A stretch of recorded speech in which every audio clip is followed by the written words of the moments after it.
Pot sa bral kase, men yo bral tombe.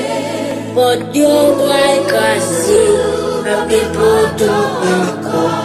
Se bagay mwen konen, mwen genye nan sel la, mwen be pale krista. Pot sa bral detwi, men yo bral tombe.